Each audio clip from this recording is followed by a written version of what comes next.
ஓம் சக்தி. ஓம் ஆதிபரா சக்தி. ஓம் சக்தியே, மறுவூர் அரசியே. நல்லதே நினைப்போம், நல்லது மட்டுமே நினைப்போம். சக்தி வாக்கு பிள்ளைகளுக்கு இந்த ஆதி சக்தியின் ஆசீர்வாதம் என்றுமே முழுமையாக கிடைக்கும். அன்பு பிள்ளையே, இன்று உன் வாழ்க்கையில் நடக்கின்ற அனைத்து பிரச்சனைகளுக்கும் காரணம் யார் தெரியுமா? அவர்களை அடையாளம் காட்டுவதற்காக தான் இன்று உன் வராகி அம்மா உன்னை தேடி வந்திருக்கின்றேன். என் தங்கமே, நான் உன் வாழ்க்கையில் நடக்கின்ற சில சூழ்ச்சிகளை கண்டு நிச்சயமாகவே சிரித்துதான் போய்விட்டேன். மனிதர்கள் இப்படியெல்லாம் இருக்க முடியுமா? இது போன்று எல்லாம் ஒருவரோடு நடந்து கொள்ள முடியுமா என்கின்ற அளவிற்கு சில மனிதர்கள் நடந்து கொண்ட செயல் உன் அம்மா எனக்கே அத்தனை வியப்பை ஏற்படுத்தியது. நான் அத்தனை சாதாரணமாக அவர்களை நினைத்தேன். ஆனால் அவர்கள் இப்பொழுது எத்தனை பெரிய காரியங்களை உன் வாழ்க்கையில் செய்து கொண்டிருக்கிறார்கள் தெரியுமா? என் தங்கமே, அவர்கள் செய்த செயலினால் தான் நீ இன்னமும் இத்தனை பிரச்சனைகளை தாங்கிக் கொண்டிருக்கின்றாய். என் பிள்ளையே, என்னதான் நடந்தாலும் பிரச்சனைகள் இல்லாத குடும்பம் என்று ஒன்று கிடையாது. பிரச்சனைகள் இல்லாத மனிதர்கள் யாரும் கிடையாது. உனக்கும் பிரச்சனைகள் வந்திருக்கின்றது. ஆனால் மற்றவர்களுக்கு வருகின்ற பிரச்சனையை விட உனக்கு வந்திருக்கின்ற இந்த பிரச்சனை சற்று வித்தியாசமானது. அது மட்டும் அல்லாமல் கொஞ்சம் அதிகமானதும் கூட. இது சூழ்நிலைகளால் நடந்த பிரச்சனைகள் என்பதை முதலில் என் குழந்தை நீ எத்தனை சாதாரணமாக நினைத்தாயோ, உன் அம்மா நானும் அதனை அத்தனை சாதாரணமாக தான் எல்லோரையும் நினைத்து விட்டேன். நான் அவர்களை பற்றிய எண்ணங்கள், அவர்கள் உன்னிடம் பேசும் பொழுது பேசுகின்ற வார்த்தையில் இருக்கின்ற தேன் போன்ற எண்ணங்கள் எல்லாம் என்னை அந்த அளவிற்கு யோசிக்க வைத்து விட்டது. எல்லாம் அவர்கள் உன்னிடத்தில் உண்மையாக இருக்கின்றார்கள். உண்மையில் அவர்கள் நல்லவர்கள் என்று உன் தாயானவள் என்னையே நம்ப வைத்து விட்டார்கள். அவர்கள் நடித்தது இப்படி என்பதை நான் இப்பொழுதுதானே புரிந்து கொண்டேன். என் குழந்தையே, உனக்கு அது தெரியாமல் இன்னமும் நீ இருந்து கொண்டிருக்கின்றாய். உன் தாயானவள் நான் அதை புரிந்து கொண்டதும் உனக்கு நிச்சயமாக தெரிவித்து விட வேண்டும் அல்லவா? அதனால்தான் அம்மா உன்னிடத்தில் அதை சொல்லிவிட வேண்டும் என்று வந்துவிட்டேன். உன்னோடு இருந்து கொண்டு உன்னோடு நன்றாக பேசிக் கொண்டிருக்கின்ற ஒரு பெண்தான் இத்தனை பிரச்சனைகளுக்கும் காரணம். உன்னுடைய குடும்பத்தில் இருக்கின்ற பிரச்சனைகளாக இருந்தாலும் சரி, உன்னுடைய தனிப்பட்ட வாழ்க்கையில் இருக்கின்ற பிரச்சனைகளாக இருந்தாலும் சரி, இரண்டுக்குமே இந்த ஒரே ஒரு பெண் தான் காரணமாக இருக்கிறார்கள். என் தங்கமே, அம்மா இதனை கண்டுகொண்ட நேரம் நிச்சயமாக எப்படி இவர்களால் முடிந்தது என்று யோசித்தேன். அதன் பிறகுதான் எனக்கு ஒன்று புரிந்தது. அவர்கள் இத்தனை நாட்களும் உன்னிடம் பேசியது, உன்னிடத்தில் அன்பாக இருந்தது போன்ற நடித்தது எல்லாம் வேஷம் என்று. அவர்களுக்கு உன்னுடைய சந்தோஷத்தை பற்றியெல்லாம் கவலை கிடையாது. நீ சந்தோஷமாக இருப்பதை வெளியில் சொல்லிவிட்டால் அவர்கள் உன்னிடத்தில் சிரிப்பது போல் சிரித்துவிட்டு, நீ சந்தோஷமாக இருந்தால் அது எனக்கும் சந்தோஷம் என்று உன்னிடத்தில் சொல்லிவிட்டு பின்னால் சென்று இவள் சந்தோஷமாக இருக்கின்றாளே, நிச்சயமாக இப்படி இருக்கக்கூடாது என்று நினைக்கக்கூடிய எண்ணங்களை கொண்டவள். என் தங்கமே, அம்மா அத்தனை சுலபமாக யாரை பற்றியும் எந்த ஒரு குறையையும் சொல்லிவிட மாட்டேன். ஆனால் அவள் செய்கின்ற காரியம் சற்று அதிகமாக அல்லவா இருக்கின்றது.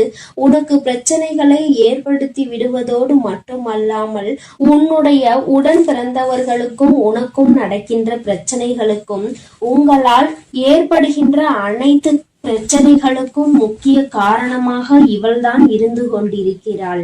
உன்னுடைய சொந்த வாழ்க்கையில் உன்னுடைய துணையோடு உனக்கு ஏற்படுகின்ற பிரச்சனைகளுக்கும் இவள்தான் முக்கிய காரணமாக இருக்கின்றாள். என் தங்கமே, இந்த சூழ்ச்சி வலையானது இப்பொழுது பின்னப்பட்டது கிடையாது. இது பல நாட்களாகவே பின்னப்பட்டு கொண்டிருக்கின்ற விஷயம். எப்படியோ உன் வாழ்க்கையை கெடுக்க வேண்டும் என்று முன்னேற்பாடுகளை செய்துவிட்டு இப்பொழுது அதை செயல்படுத்தி கொண்டு இருக்கின்றார்கள். என் தங்கமே, அது உன்னுடைய உடன் பிறந்தவர்கள் அல்ல. அந்த பெண்ணானவள் உன்னுடைய ஒன்றுவிட்ட பெரியப்பா சித்தப்பா வழியில் உள்ள ஒரு பெண்ணாவாள். என் குழந்தையே, உனக்கும் அது அக்கா முறை அல்லது தங்கை முறை வரக்கூடிய உறவாகும். என் தங்கமே, இந்த பெண் உன்னுடைய குடும்பத்தில் இருக்கின்றவர்களின் சந்தோஷத்தை கெடுப்பதற்காக தன்னுடைய உடன் பிறந்தவர்களோடு எந்நேரமும் உங்களை பற்றியே பேசிக்கொண்டே இருக்கின்றாள். அவள் மற்றவர்களிடத்தில் நல்ல பேர் வாங்க வேண்டும் என்று நடித்துவிட்டு இல்லத்திற்கு வந்து நல்ல பிள்ளை போல எல்லா கதைகளையும் கேட்டு தெரிந்துவிட்டு அதை பற்றி வெளியில் சொல்லிக் கொண்டிருக்கின்றாள். அது மட்டும் அல்லாமல் இதில் நிறைய பேர் இங்கொரு கதையும் அங்கொரு கதையும் பேசக்கூடியவர்கள் இருந்து கொண்டிருக்கின்றார்கள். குடும்ப பிரச்சனை என்று ஒருவருக்கு வந்துவிட்டால் உடனே அங்கு வந்து தேவையில்லாமல் பேசுவதும் இங்கே கேட்டு அங்கே சென்று சொல்வதும் என்று நிறைய பேர் வழக்கமாக வைத்திருக்கிறார்கள். இவர்களின் எண்ணங்களையும் குணங்களையும் மாற்ற வேண்டிய நாள் வந்துவிட்டது அல்லவா? என் தங்கமே, எல்லாவற்றிற்கும் தெய்வங்கள் பதில் சொல்லாமல் இருக்கும் என்று நினைத்து கொண்டிருக்கின்றார்கள். நாம் செய்வது தவறு என்றே அவர்கள் உணராமல் நின்று கொண்டிருக்கின்றார்கள். நாம் என்ன வேண்டுமானாலும் செய்துவிடலாம். என் பக்கம் நிற்காமல் அநியாயத்தின் பக்கம் நின்று நியாயம் நாம் சொல்லிவிடலாம். அவை எல்லாம் அப்படியே இருக்கும் என்று நினைத்து கொண்டிருக்கின்றார்கள். தெய்வமானது அங்கே நின்று கொண்டு பார்த்திருப்பதை அவர்கள் உணரவில்லை. எல்லாவற்றையும் தாண்டி உன்னுடைய குலதெய்வம் இவற்றை எல்லாம் பார்த்து கொண்டிருக்கிறார்கள் என்று நீ நினைத்து கொண்டிருக்கின்றாய். உன்னுடைய குலதெய்வத்திடம் இருந்து அவர்களுக்கு எந்த ஒரு ஆசீர்வாதங்களோ எந்த ஒரு அன்புமோ கிடைக்காமல் போய்விட்டது. அது நீண்ட நாட்களும் ஆகிவிட்டது. கள்ளம் கபடம் இல்லாத அன்பினை தானே அவர்கள் எதிர்பார்த்து நின்று கொண்டிருக்கிறார்கள். இந்த சூழ்நிலையில் இன்னொருவர் வாழ்க்கையை கெடுப்பதும் இன்னொருவர் வாழ்க்கையில் பிரச்சனைகளை ஏற்படுத்துவதும் இன்னொருவர் சந்தோஷத்தை கண்டு பொறாமைப்படுவதுமாக இருக்கின்றவர்கள் நிச்சயமாக தெய்வங்கள் அருகில் நிற்கக்கூட தகுதி இல்லாதவர்கள். என் குழந்தையே, நீ நினைக்கலாம், அவர்கள் உன்னை அதிகமாக வணங்குகிறார்கள் தாயே, உன்னை தேடி வருகிறார்கள், குலதெய்வத்தின் கோயிலில் முன்வரிசையில் நின்று அவர்கள்தான் வணங்குகிறார்கள் என்று.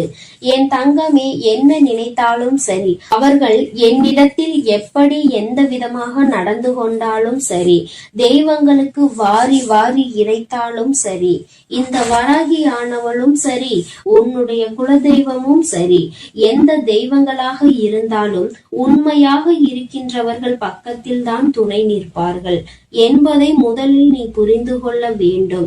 உண்மை இல்லாத இடத்தில் சரி, மற்றவர்களுக்கு கெடுதல் நினைக்க வேண்டும் என்ற இடத்திலும் சரி, உன்னுடைய தெய்வம் எந்தவித ஆசீர்வாதங்களையும் அவர்களுக்கு வழங்க போவது கிடையாது. அவர்கள் முன் வரிசையில் நின்று வணங்கினாலும் தெய்வம் அவர்களை கண்ணெடுத்து பார்ப்பது கிடையாது என்பதை என் பிள்ளை நீ புரிந்து கொள்ள வேண்டும். எல்லாம் இப்பொழுது அவர்களுக்கு சாதகமாக இருப்பது போல உனக்கு தோன்றலாம். ஆனால் எல்லா சூழ்நிலைகளும் மாறும். அன்று தான் செய்தது எத்தனை பெரிய தவறு என்பதை அவர்கள் உணர்வார்கள். நம் தெய்வம் நமக்கு தண்டனை கொடுத்து விட்டது என்று எண்ணி நிச்சயமாக அன்று வருந்துவார்கள். எந்த ஒரு சூழ்நிலையிலும் மற்றவர்களுக்கு தீங்கு நினைப்பதும் மற்றவர்கள் இல்லத்திற்கு சென்று பிரச்சனைகளை மூட்டி விடுவதுமாக இருக்கக்கூடியவர்களுக்கு வாழ்க்கையில் இது போன்ற தண்டனைகள் தான் கடைசியில் கிடைக்கும் என்பதில் எந்த ஒரு மாற்று கருத்துமே கிடையாது. என் தங்கமே, அம்மா சொல்லும் பொழுதே அவர் யார் என்பதை நிச்சயமாக புரிந்து கொண்டிருப்பாய். உன்னுடைய இல்லத்திற்கு இன்னமும் அவர்கள் வந்து சென்று கொண்டுதான் இருக்கிறார்கள். இங்கே நடக்கின்றது என்ன விஷயம் என்பதை வேவு பார்த்து கொண்டுதான் இருக்கின்றார்கள். அதை பார்த்து நாம் ரசிக்கலாம் என்று காத்து கொண்டிருக்கிறார்கள். உன்னுடைய உடன் பிறந்தவர்களுக்குள் நீங்கள் சண்டை சண்டையிடுவதும் அந்த பெண்ணுக்கு அத்தனை சுவாரஸ்யமாக இருந்து கொண்டிருக்கிறது. அது மட்டும் அல்லாமல் இங்கே பிரச்சனை என்றால் அவர்கள் அங்கே அதனை கொண்டாட்டமாக கொண்டாடுகிறார்கள் என்பதை நீ புரிந்து கொள்ள வேண்டும். என் தங்கமே, இந்த உறவுகள் எல்லாம் உன்னுடைய வாழ்க்கையில் ஆடிய நாடகங்கள் எல்லாம் வெளிவர போகின்ற நாள் வந்துவிட்டது. என் தங்கமே, இங்கே என்ன பிரச்சனைகள் நடக்கும் என்று அதை எதிர்நோக்கி காத்து கொண்டிருக்கின்ற அவர்களுக்கு நான் கொடுக்க போகின்ற தண்டனை என்ன தெரியுமா? அவர்கள் குடும்பத்தில் பிரச்சனை அங்கு கிளம்பி கொண்டிருப்பதை அறியாமல் இங்கே உன்னுடைய குடும்பத்தில் என்ன நடக்கிறது என்று பார்த்து கொண்டிருக்கிறார்கள். ஆனால் அங்கே அவர்களினுடைய உறவானவர்கள் அவர்களின் வாழ்க்கை துணையின் உடன் பிறந்தவர்களுக்கிடையே மிகப்பெரிய பிரச்சனை ஒன்று நடக்க போகின்றது. அந்த பிரச்சனைகளை சமாளிக்க முடியாமல் இனி திணறப் போகிறார்கள். இங்கே நடந்த பிரச்சனைகள் விட அங்கே பிரச்சனைகள் அதிகமாக இருக்கின்றது. ஆனால் இதில் உண்மையில் பாராட்டக்கூடிய விஷயம் என்ன தெரியுமா? என் பிள்ளைகள் எத்தனை நாட்களாக இவர்கள் உங்கள் குடும்பத்தில் இருக்கின்ற உடன் பிறந்த உறவுகளை பிரிக்க திட்டமிட்டாலும் நீங்கள் சுதாரித்து கொண்டு எல்லா விஷயங்களையும் புரிந்து கொண்டு உங்களுக்குள் சண்டையிடாமல் இருப்பதுதான். என் தங்கமே, சண்டையாகவே இருந்தாலும் இன்று இந்த வராகியின் வாக்கினை கேட்டுவிட்டாய் அல்லவா? எல்லாமே மற்றவர்களின் சூழ்ச்சிகள். அவர்கள் சந்தோஷப்படும்படி ஒரு நாளும் நீ நடந்து கொள்ள கூடாது.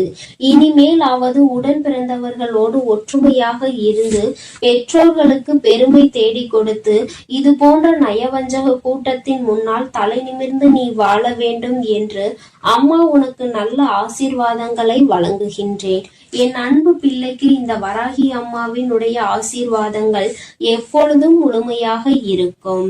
என் தங்கமே, அதனால் நீ எதற்காகவும் கலங்காதே, எதை நினைத்தும் வருந்தாதே. நீ நல்லதையே நினைத்தால் உன் வாழ்வில் எல்லாம் உனக்கு நல்லதாக மட்டுமே நடக்கும். என் அன்பு பிள்ளையே, கணவனை இழந்த அல்லது கணவனை விட்டு பிரிந்த ஒரு பெண்ணால் உன்னுடைய வாழ்க்கையே இன்று சூனியமாகி நின்று கொண்டிருக்கின்றது.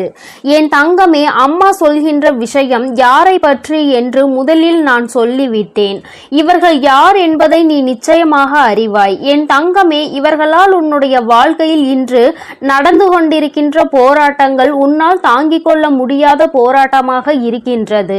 வாழ்வா சாவா என்கின்ற மனநிலையில் என் பிள்ளை நீ இருந்து கொண்டிருக்கின்றாய். என் தங்கமே, அவர்கள் தங்களின் வாழ்க்கையை தொலைத்து விட்டார்கள். அதற்காக மற்றவர்களின் வாழ்க்கையை நன்றாக வாழ்வதில் அவர்களுக்கு விருப்பம் இல்லை. அதாவது தனக்கு வாழ்க்கை நன்றாக இல்லை என்றவுடன் மற்றவர்களும் நம் முன்னால் சந்தோஷமாக இருந்துவிடக் கூடாது என்று நினைக்கின்றார்கள். அவர்களினுடைய வாழ்க்கை அவர்களுக்கு கேள்விக்குறியாக நிற்கும் பொழுது அவர்கள் முன்னால் இன்னொருவர் சந்தோஷமாக இருந்தால் அதை அவர்கள் மனது ஏற்றுக்கொள்ள மறுத்து நிற்கின்றது. என் தங்கமே, இவர்களை தேடி வேறெங்கும் அலைய வேண்டாம். உன்னுடைய குடும்பத்தில் இருக்கின்ற ஒரு பெண்தான். என் தங்கமே, அவர்கள் செய்ததில் பாதி தவறு பாதி சரி என்றுதான் உன் அம்மா நான் சொல்வேன். ஏனென்றால் உன் பக்கமும் சில விஷயங்களில் தவறு இருக்கின்றது. அம்மா, என் மீது என்ன தவறு? நான் அப்படி என்ன செய்தேன்? எல்லோரும் நன்றாக இருக்க வேண்டும். அவர்கள் வாழ்க்கை இப்படி ஆனதை நினைத்து நானும் தானே வருத்தப்பட்டேன். நீ என்னை பார்த்து நான் தவறு செய்கிறேன் என்று சொல்லிவிட்டாயே என்று என் பிள்ளை நீ நினைக்கின்றாய் அல்லவா? என் தங்கமே, அம்மா சொல்வதை நீ முழுமையாக கேள். நிச்சயமாக அவர்களினுடைய இந்த கோபத்திற்கும் உன் வாழ்க்கையில் பழிவாங்க வேண்டும் என்று நினைத்த அந்த எண்ணத்திற்கும் என்ன காரணம் என்பதை நீ புரிந்து கொள்வாய். என் தங்கமே, பொதுவாகவே தன்னுடைய வாழ்க்கையை இழந்து நிற்கின்றவர்கள் துணை என்று பேசுவதற்கு யாரும் இல்லாதவர்களாக இருப்பார்கள். அவர்களின் மனதில் இருக்கின்ற எண்ணங்களை வெளிப்படுத்த யாருமே அவர்களோடு இல்லை.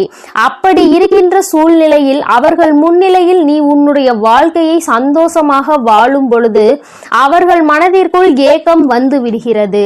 நாம் இது போல சந்தோஷமாக தானே வாழ்ந்தோம், இப்பொழுது அந்த வாழ்க்கை நமக்கு இல்லாமல் போய்விட்டதே, நமக்கு இந்த விஷயங்களை எல்லாம் இவர்கள் ஞாபகப்படுத்தாமல் இருக்கலாமே என்றுதான் அவர்கள் நினைக்கின்றார்கள்.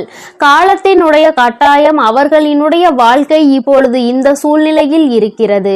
ஆனாலும் அவர்கள் முன்னால் நீ சந்தோஷமாக இருப்பதை வெளிக்காட்டி கொள்வது அவர்களின் மனதை வேதனைப்படுத்துகிறது என்றால் அதை நீ செய்யாமல் இருக்க வேண்டும் அல்லவா? என் தங்கமே, பொதுவாக கணவன் மனைவிக்கு இடையில் இருக்கின்ற அந்யோன்யம் 4 சுவற்றுக்குள் நடுவில் இருந்தால் மிகவும் உத்தமம். வெளியில் சென்று அதை காண்பிக்க வேண்டும், அன்பை நிரூபிக்க வேண்டும் என்ற அவசியம் யாருக்கும் இல்லை. அதே நேரத்தில் இது போன்று ஒருவரினுடைய வாழ்க்கை கேள்விக்குறியாக நிற்கும் பொழுது அவர்கள் முன்னால் நின்று கொண்டு நீ சந்தோஷமாக இருப்பதை உணர்த்தினால் அவர்களை அது காயப்படுத்துவது மட்டுமல்லாமல் அவர்களின் மனதிற்குள் அது நிச்சயமாக பழிவாங்குகின்ற தன்மையை உருவாக்கி கொடுக்கும். ஏன் உனக்கு இது புரியவில்லை என் தங்கமே? இன்னொரு விஷயத்தை பார்த்தால் அவர்கள் நினைக்கலாம், நம் வாழ்க்கைதான் இப்படி ஆகிவிட்டது, அவர்களாவது சந்தோஷமாக இருக்கட்டும் என்று பெருந்தன்மையோடு அவர்கள் நினைக்கலாம். ஆனால் அந்த பெருந்தன்மை அவர்களிடத்தில் இல்லை என்றால் குற்றம் உன்மீதும் திரும்பிவிடும் அல்லவா?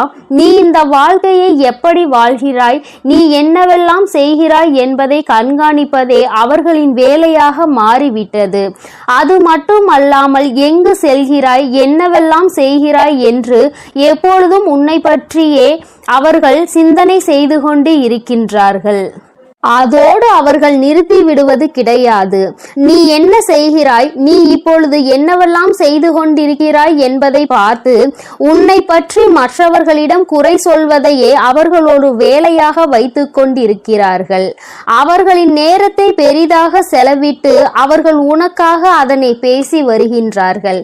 என் குழந்தையே, இவை எல்லாவற்றிற்கும் அடிப்படை காரணம் என்ன தெரியுமா? கணவனை இழந்த அவர்களுக்கு நீ உறுதுணையாக நல்ல நட்பாக இருந்திருப்பாய் ஆனால், அல்லது நல்ல ஆறுதலாக இருந்திருப்பாய் ஆனால் இத்தனை பிரச்சனைகள் உன் வாழ்க்கைக்கு வந்திருக்காது.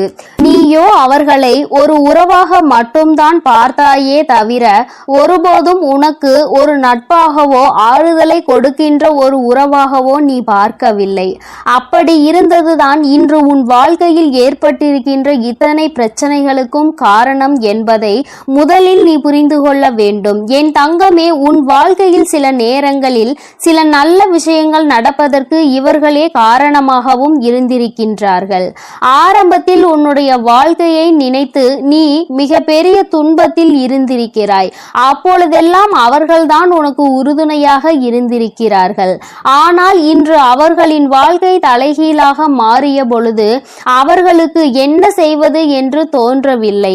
மனதளவில் பாதிக்கப்பட்டதனாலே என்னவோ உன்னுடைய சந்தோஷத்தை அவர்கள் ஏற்றுக்கொள்ள முடியவில்லை. அவர்கள் இந்த வாழ்க்கையை இப்பொழுதே முடித்து கொள்ளலாம் என்று நினைத்த காலமும் ஒரு நாள் உண்டு. ஆனால் அவற்றையெல்லாம் இப்பொழுது தாண்டி வந்து எப்படியேனும் நாம் வாழ வேண்டும் என்று நினைத்து கொண்டு அப்படி ஒரு மனநிலையில் இருக்கும் பொழுது என் தங்கமே, உன்னால் முடிந்த அளவிற்கு ஆறுதலை தான் அவர்களுக்கு நீ கொடுக்க வேண்டுமே தவிர ஒருபோதும் அவர்களின் மனதில் காயங்களை ஏற்படுத்தும் விதமாக நீ நடந்து கொள்ள கூடாது. அதற்காக அம்மா உன் துணையோடு உன்னை சந்தோஷமாக இருக்கக்கூடாது, அவர்களிடம் நேரத்தை செலவழிக்க கூடாது என்று நான் சொல்லவில்லை. அவர்கள் இருக்கின்ற இடத்தில் எந்த விதமான அந்யோன்யத்தையும் காட்ட வேண்டாம் என்று தான் சொல்கின்றேன். அம்மா சொல்லியது உனக்கு வேடிக்கையாக இருக்காமல் உன் கண்களை மூடி ஒரு முறை நீ சிந்தித்து பார். இப்பொழுது அவர்கள் இருக்கின்ற இடத்தில் நீ இருக்கின்றாய், நீ இருக்கின்ற இடத்தில் அவர்கள் இருக்கிறார்கள் என்றால் ஒரு நிமிடம் சிந்தித்து பார். யாரும் இல்லாத ஒரு மனநிலை சுற்றி நம்மோடு இருந்த உறவுகள் எல்லாம் இல்லாமல் சென்று தனி காட்டில் தவிக்க விட்டது போன்ற ஒரு உணர்வு இப்படி இருக்கும் பொழுது அவர்களுக்கு அதிகமான வேதனை நிச்சயமாக ஏற்படும். அதற்கு நாம் ஆறுதலாக மட்டும்தான் இருக்க வேண்டும். அந்த ஆறுதல் அவர்களுக்கு கிடைக்கவில்லை என்றால் அவர்களினுடைய எண்ணங்கள் மற்றவர்கள் மீது வெறுப்பாக திரும்பத்தானே செய்யும். நம் மீது யாரெல்லாம் அக்கறை காட்டுகிறார்கள் என்பதை தேடி தேடி அவர்கள் பார்த்து கொண்டிருக்கின்ற நேரத்தில் அவர்களின் மனதிற்கு நாம் நிம்மதியை தரும் விதமாக நம்முடைய செயல்கள் இருக்க வேண்டுமே தவிர ஒருபோதும் அவர்களினுடைய மனதிற்கு வேதனை தருவது போல நம்முடைய செயல்கள் இருந்துவிடக் கூடாது என்று என் பிள்ளை நீ நினைக்க வேண்டும். என் தங்கமே, ஒரு பக்கம் அவர்களிடத்தில் இத்தனை நியாயங்கள் இருந்தாலும் என் பிள்ளையே, வாழ்க்கையில் ஒரு மிகப்பெரிய சந்தோஷமே நம்முடைய துணையோடு இருக்கின்ற அந்த சந்தோஷம் தானே. அதிகபட்சமாக நேரம் கிடைக்காவிட்டாலும் கிடைக்கின்ற நேரத்தில் சந்தோஷமாக சிரித்து பேசி மகிழ்வடைவதை கூட அவர்களால் ஏற்றுக்கொள்ள முடியாமல் இருப்பது எந்த அளவிற்கு அவர்களின் மனநிலை பாதிக்கப்பட்டிருக்கிறது என்பதை உனக்கு உணர்த்தி காட்டுகிறது. எல்லா சூழ்நிலைகளிலும் இந்த வாழ்க்கையை எப்படியேனும் கடந்து வந்துவிட வேண்டும் என்றுதான் நீயும் போராடி கொண்டிருக்கின்றாய். எத்தனையோ முறை இந்த வாழ்க்கையை விட்டு சென்று விடலாம் என்று நினைத்திருக்கிறாய். அவர்களின் வாழ்க்கை இப்படி ஆகிவிட்டது என்பதற்காக நம்முடைய வாழ்க்கையையும் நாம் தொலைத்துவிட வேண்டும் என்றல்லவா அவர்கள் நினைத்து கொண்டிருக்கிறார்கள் என்று என் பிள்ளை நீ வேதனைப்படுகிறாய். இல்லாததையும் பொல்லாததையும் சொல்லி இல்லத்திற்குள் நிம்மதி இல்லாத ஒரு சூழ்நிலையை உருவாக்கி விட்டார்கள். அதனால் என் பிள்ளை, உன்னுடைய மனது படுகின்ற பாடு என்னவென்பதையும் உன் அம்மாவால் புரிந்து கொள்ள முடிகின்றது. என் தங்கமே, இது நாள் வரையிலும் அவர்களின் எண்ணங்கள் கெட்ட எண்ணங்களாகவே இருந்துவிட்டு போகட்டும். ஆனால் என் தங்கமே, அவர்களை மாற்றக்கூடியது என்பது எளிதான விஷயம் அல்ல. ஆனால் உன்னை நிச்சயமாக உன்னால் மாற்ற முடியும். அப்படியானால் நீ என்ன செய்ய வேண்டும் தெரியுமா? எப்பொழுதுமே அவர்களுக்கு ஒரு ஆறுதலாக நீ இருக்க வேண்டும். எந்த சூழ்நிலையிலும் நீ அவர்களுக்கு கை கொடுப்பாய் என்ற நம்பிக்கை அவர்களுக்குள் நீ கொடுக்க வேண்டும். அப்படி அந்த நம்பிக்கையை நீ கொடுக்கும் பொழுது அவர்கள் வாழ்க்கை இனிமையாக இருக்கும். எந்த சூழ்நிலையிலும் துணையில்லை என்கின்ற ஏக்கமே அவர்களுக்குள் வராமல் மாறிவிடும். இந்த ஒரு மனநிலையை மட்டும் நீ அவர்களுக்கு கொடுப்பாயானால் அவர்கள் உன்னுடைய சந்தோஷத்தை கண்டு ஒரு நாளும் கோபமடைய மாட்டார்கள். நமக்கு தான் இந்த நிலைமை, அவர்களாவது சந்தோஷமாக இருக்க வேண்டும் என்று மனதார அவர்களே நினைப்பார்கள். அப்பேற்பட்ட ஒரு சூழ்நிலையை உன் வாழ்க்கையில் உனக்கு வர வேண்டும் என்றால் அது உன்னுடைய கையில் தான் இருக்கிறது என்பதை நீ மறந்து விடாதே. என் தங்கமே, இப்படிப்பட்டவர்கள் உன்னை சுற்றி இருக்கின்றார்கள் என்றால் நீ அவர்களுக்கு ஆறுதலாகவும் அரவணைப்பாகவும் இருந்து உன்னுடைய அன்பை நீ அவர்களுக்கு கொடுத்தால் போதும். உன் குடும்பத்தில் இருக்கின்ற அத்தனை பிரச்சனைகளையும் சரி செய்து விடும். என் அன்பு குழந்தைக்கு இந்த தாயானவளினுடைய ஆசீர்வாதங்கள் எப்பொழுதும் முழுமையாக இருந்து கொண்டே இருக்கும். என் தங்கமே, அதனால் நீ எதற்காகவும் கலங்காதே, எதை நினைத்தும் வருந்தாதே. நீ நல்லதையே நினைத்தால் உன் வாழ்வில் எப்பொழுதும் உனக்கு நல்லது மட்டுமே நடக்கும். ஓம் ஸ்ரீ வராகி தாயே போற்றி போற்றி. ஓம் ஸ்ரீ வராகி தாயே போற்றி போற்றி. என் அன்பு குழந்தையே, இன்று உன் வாழ்க்கையில் நடக்கின்ற அனைத்து பிரச்சனைகளுக்கும் காரணம் யார் என்பதை அடையாளம் காட்டுவதற்காக உன் அம்மா வந்திருக்கிறேன். என் தங்கமே, நான் உன் வாழ்க்கையில் நடக்கின்ற சில சூழ்ச்சிகளை கண்டு நிச்சயமாக மெய்சிலிர்த்துதான் போய்விட்டேன். மனிதர்கள் இப்படியெல்லாம் இருக்க முடியுமா? இது போன்று எல்லாம் ஒருவரோடு நடந்து கொள்ள முடியுமா என்ற அளவிற்கு சில மனிதர்கள் நடந்து கொண்ட செயல் உன் அம்மா எனக்கே அத்தனை வியப்பை ஏற்படுத்தியது. நான் அத்தனை சாதாரணமாக நினைத்தவர்கள் எல்லாம் இப்பொழுது எத்தனை பெரிய காரியங்களை உன் வாழ்க்கையில் செய்து கொண்டிருக்கிறார்கள் தெரியுமா? என் தங்கமே, அவர்கள் செய்த செயலினால்தான் நீ இன்னும் இத்தனை பிரச்சனைகளை தாங்கிக் கொண்டிருக்கிறாய். என் பிள்ளையே, என்னதான் நடந்தாலும் பிரச்சனைகள் இல்லாத குடும்பம் என்று ஒன்று கிடையாது. பிரச்சனைகள் இல்லாத மனிதர்கள் யாரும் கிடையாது. அதுபோலதான் உனக்கும் பிரச்சனைகள் வந்திருக்கிறது. ஆனால் மற்றவர்களுக்கு வருகின்ற பிரச்சனையை விட உனக்கு வந்திருக்கின்ற இந்த பிரச்சனை சற்று வித்தியாசமானது. அது மட்டுமல்ல, கொஞ்சம் அதிகமானதும் கூட. இது சூழ்ச்சிகளால் நடந்த பிரச்சனைகள் என்பதை முதலில் நீ புரிந்து கொள்ள வேண்டும். என் குழந்தை, நீ எத்தனை சாதாரணமாக நினைத்தாய் விட்டாயோ, உன் அம்மா நானும் அத்தனை சாதாரணமாக தான் எல்லோரையும் நினைத்து விட்டேன். நான் அவர்களை பற்றிய எண்ணங்கள், அவர்கள் உன்னிடம் பேசும் பொழுது பேசுகின்ற வார்த்தையில் இருக்கின்ற தேன் போன்ற எண்ணங்கள் எல்லாம் நான் நினைத்து விட்டேன் இவர்கள் எல்லாம் உண்மையில் நல்லவர்கள் என்று. ஆனால் அவர்கள் நடித்தது எப்படி என்பதை நான் இப்பொழுதுதானே புரிந்து கொண்டேன். என் குழந்தையே, உனக்கு அது தெரியாமல் இன்னமும் நீ இருந்து கொண்டிருக்கிறாய். உன் தாயானவள் நான் புரிந்து கொண்டது உனக்கு நிச்சயமாக தெரிவித்து விட வேண்டும் அல்லவா? அதனால்தான் அம்மா உன்னிடத்தில் அதனை சொல்லிவிட வேண்டும் என்று வந்துவிட்டேன். உன்னோடு இருந்து கொண்டு உன்னோடு நன்றாக பேசிக் கொண்டிருக்கின்ற ஒரு பெண்தான் இத்தனை பிரச்சனைகளுக்கும் காரணம். உன்னுடைய குடும்பத்தில் இருக்கின்ற பிரச்சனைகளாக இருந்தாலும் சரி, உன்னுடைய தனிப்பட்ட வாழ்க்கையில் இருக்கின்ற பிரச்சனைகளாக இருந்தாலும் சரி, இரண்டுக்குமே இந்த ஒரே ஒரு பெண்தான் காரணமாக இருக்கின்றார்கள். என் தங்கமே, அம்மா இதனை கண்டுகொண்ட நேரம் நிச்சயமாக எப்படி இவர்களால் முடிந்தது என்றுதான் யோசித்தேன். அதன் பிறகுதான் எனக்கு ஒன்று புரிந்தது. அவர்கள் இத்தனை நாட்களும் உன்னிடம் பேசியதும் உன்னிடத்தில் அன்பாக இருந்தது போன்று நடித்தது எல்லாம் வேஷம் என்று. அவர்களுக்கு உன்னுடைய சந்தோஷத்தை பற்றி எல்லாம் கவலை கிடையாது. நீ சந்தோஷமாக இருப்பதாக சொல்லிவிட்டால் அவர்கள் உன்னிடத்தில் சிரிப்பது போல சிரித்துவிட்டு, நீ சந்தோஷமாக இருந்தால் அது எனக்கும் சந்தோஷம்தான் என்று உன்னிடத்தில் சொல்லிவிட்டு, பின்னால் சென்று இவன் சந்தோஷமாக இருக்கிறாளே, நிச்சயமாக இப்படி இருக்கக்கூடாது என்று நினைக்கக்கூடிய எண்ணங்களை கொண்டவள். என் தங்கமே, அம்மா அத்தனை சுலபமாக யாரை பற்றியும் எந்த ஒரு குறையையும் சொல்லிவிட மாட்டேன். ஆனால் அவள் செய்கின்ற காரியம் சற்று அதிகமானது அல்லவா? உன்னுடைய குடும்பத்தில் பிரச்சனைகளை ஏற்படுத்தி விடுவதோடு மட்டுமல்லாமல் உன்னுடன் பிறந்தவர்களுக்கும் உனக்கும் நடக்கின்ற பிரச்சனைகளுக்கும் இவள்தான் முக்கிய காரணமாக இருந்து கொண்டிருக்கிறாள். உன்னுடைய சொந்த வாழ்க்கையில் உன்னுடைய துணையோடு உனக்கு ஏற்படுகின்ற பிரச்சனைகளுக்கும் இவள்தான் முக்கிய காரணமாக இருக்கின்றாள்.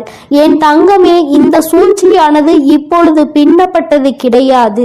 இது பல நாட்களாகவே பின்னப்படுகின்ற விஷயம்.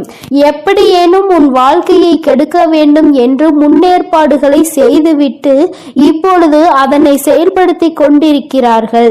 என் தங்கமே, அது உன்னுடைய உடன் பிறந்தவர்கள் அல்ல. அந்த பெண்ணானவள் உன்னுடைய ஒன்றுவிட்ட பெரியப்பா சித்தப்பா வழியில் உள்ள ஒரு பெண்ணாவாள்.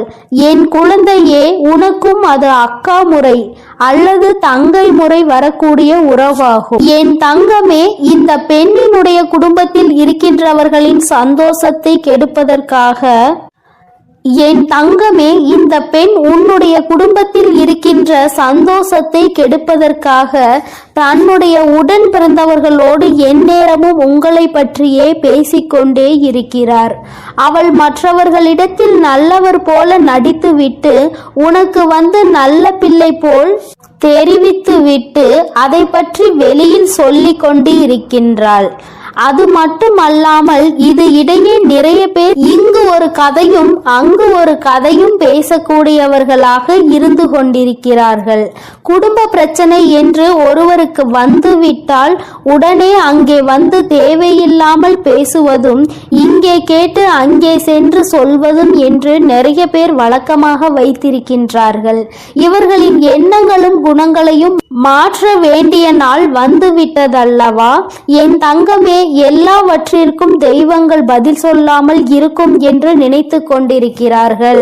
நாம் செய்வது தவறு என்று அவர்கள் உணராமல் நின்று கொண்டிருக்கின்றார்கள். நாம் என்ன வேண்டுமானாலும் செய்துவிடலாம். உண்மையின் பக்கம் நிற்காமல் அநியாயத்தின் பக்கம் நின்று நியாயம் நாம் சொல்லிவிடலாம். அவையெல்லாம் அப்படியே இருக்கும் என்று நினைத்து கொண்டிருக்கிறார்கள். தெய்வமானது அங்கே நின்று கொண்டு பார்த்திருப்பதை அவர்கள் உணரவில்லை.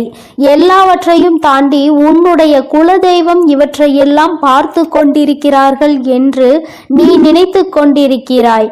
உன்னுடைய குலதெய்வத்திடம் இருந்து அவர்களுக்கு எந்த ஒரு ஆசீர்வாதங்களோ எந்த ஒரு அன்போ கிடைக்காமல் போய்விட்டது, நீண்ட நாட்களாகவும் ஆகிவிட்டது.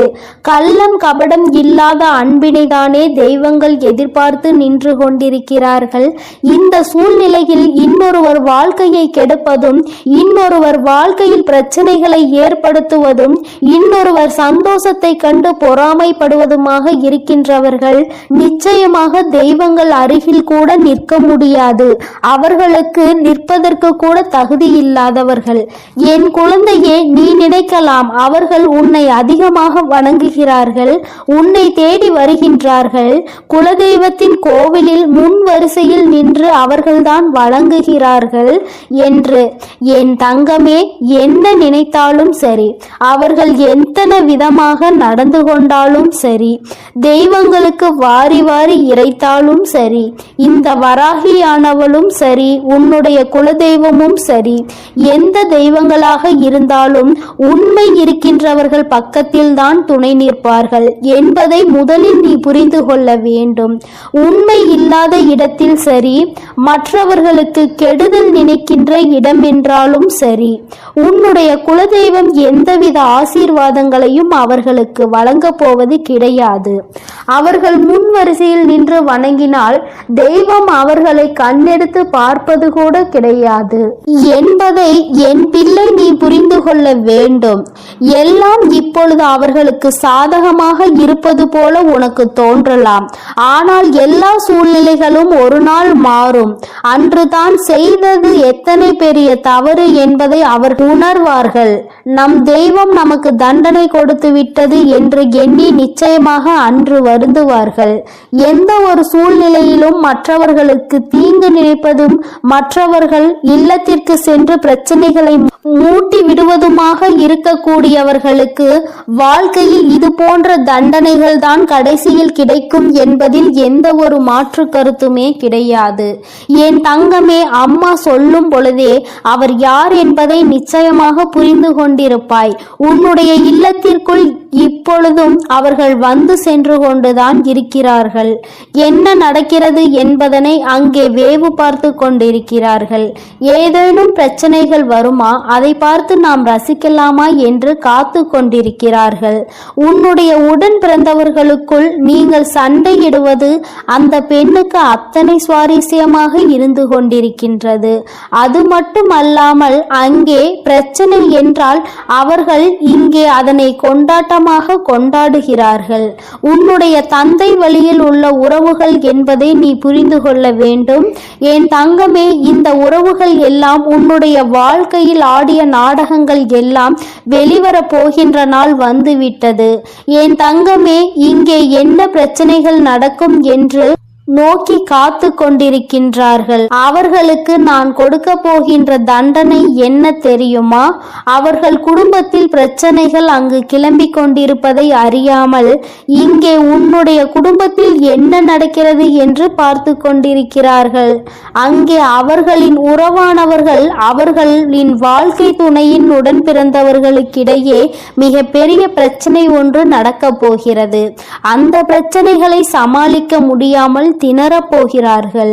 இங்கே நடந்த பிரச்சனைகள் விட அங்கே பிரச்சனைகள் அதிகமாக இருக்கின்றது. ஆனால் இதில் உண்மையில் பாராட்டக்கூடிய விஷயம் என்ன தெரியுமா?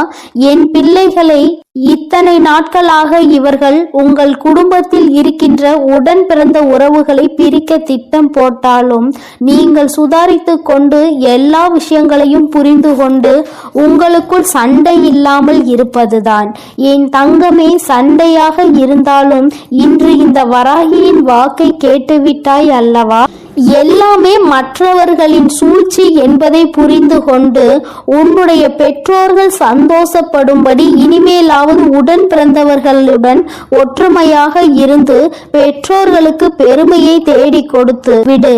இது போன்ற நயவஞ்சக கூட்டத்தின் முன்னால் தலை நிமிர்ந்து வாழ வேண்டும் என்று அம்மா உங்களுக்கு நல்ல ஆசீர்வாதங்களை வழங்குகிறேன். என் தங்க பிள்ளையே, நீ எதற்காகவும் கலங்காதே, எதை நினைத்தும் வருந்தாதே. உன் வராகி அம்மா உன்னோடு இருந்து அனைத்தையும் பார்த்து கொள்கிறேன். நீ நல்லதையே நினை. உன் வாழ்வில் எப்பொழுதும் நல்லது மட்டுமே நடக்கும். என் அன்பு குழந்தைக்கு இந்த ஆதிபராசக்தியின் அன்பும் ஆசீர்வாதமும் முழுவதுமாக கிடைக்கும். ஓம் சக்தி. ஓம் ஆதிபராசக்தி.